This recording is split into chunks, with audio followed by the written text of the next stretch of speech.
So this is the collection of all my skateboards over the last few years. It ranges from 10 inches all the way down to about 6.5 inches. So in the last 3 years, I've been really experimenting with different shapes and sizes. And this is all thanks to Dom at Searat. So after skating all these shapes and sizes, I got to really learn the functionality of them. Don't get me wrong, I love the popsicle. That thing is probably the best in my opinion. But when it comes to some different shapes and sizes, it can help you and benefit you in your tricks or in the way that you skate.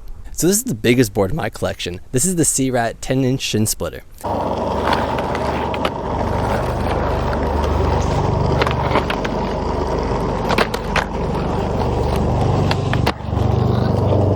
This board is a big piece of board. It's a 15-inch wheelbase. It's got a huge nose, huge tail. I mean, it actually functions really great for how big it is. I mean, it has a nice big square nose, so when it comes to nose slides, crooks, all those types of slappy tricks for me, I love it. The tail is kind of rounded off, actually. Here, I'm gonna flip it over. The tail's a little bit more rounded, so you can definitely get some scoop on it. And yeah, it has some crazy cutouts, don't get me wrong, that's great for grabbing. That's what it originally was meant for, was to actually do grab tricks and stuff. But it does surprisingly shed off some weight. When you got a 10-inch board, trust me, it's a lot of board. So when you start shaving off all this, that surprisingly cuts down the weight.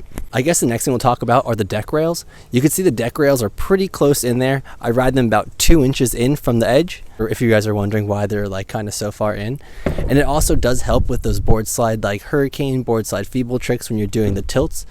Just having more rail on the inside gives you the ability to tilt. The farther the rail is like on the edge, it's just better for grabbing. But we're not grabbing here. We got these big grab claw things right here, so you know, we're covered. So the next thing we're going to talk about are the trucks. I'm riding independent 215s on here, and the 215, what that means is 215 millimeters, so they are the widest trucks that they make. They're about a 10-inch truck. I think it's actually like 9 3/4 actually. But yeah, close enough to 10-inch on this board. They actually like line up perfectly with the board. As you can see, I'm riding the inverted kingpin. Reason why the inverted kingpin is so essential for me, especially when you have a big truck, your kingpin is just really exposed, so it really sticks up. So if you're doing feeble grind tricks, you're gonna catch that.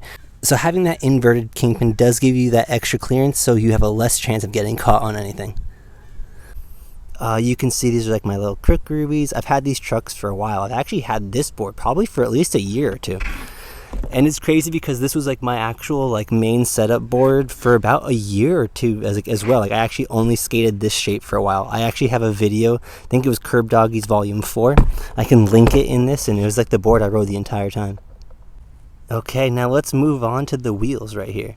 So I'm riding some boardycake gutter balls. They're actually 43.5 by 97A. So they are small, but they are kind of softer, so they do give a smoother ride when you're riding them. I think I have some like Bones Reds in there. They're kind of actually little wide guys for a little guy, and I feel like that kind of helps just kind of counteract how small they are, just because it gives you a little bit more surface area. And the small wheels is kind of super nice on this big board, just because the board weighs so much already that honestly any kind of weight I can shed off will definitely help me in the long run. But yeah, that's my setup, and yeah, and we got some Curb Doggy grip tape on top. And another thing I kind of get asked a lot, do the little wheels and the big trucks help with the curbs? I want to say yes and no. Like, don't get me wrong, you're going to have more truck to curb contact, especially with the smaller wheels. The wheel's not going to get in your way, especially when you're doing nose slide crook type of combos. So it's like a yes and no, you know, so that's kind of like my take on it. And don't get me wrong, this is like my setup, and this is like what works for me, and like, you know, what works for me might not work for you. But if you've never tried it, you might as well try it, because you never know, might help you out. That was pretty much my setup. This is honestly, if you asked me like 5 years ago about my setup, this is probably the last board I would have ever told you I was going to ride. But you know, sometimes trying something new or something different is kind of nice, and like it does benefit you sometimes. So don't get me wrong, if you've never tried something like this, give it a shot. But also, like I said, it doesn't really work for everybody. It really works for me. I really like it. I think it's a lot of fun. Don't get me wrong, you're not going to be flipping the board that much, but when it comes to rail slides, board slides like that on curbs and whatnot, it's so much fun. So if you're into this shape and you're looking for something new to ride, go check out Searat Skateboards. All his boards are handmade. There's a bunch of different shapes and sizes. Go check them out. You never know what you're going to find, and who knows, you might like something that you never thought. Yeah, so that's my take on this big board. Comment, let me know what you guys think, and I'll catch y'all later.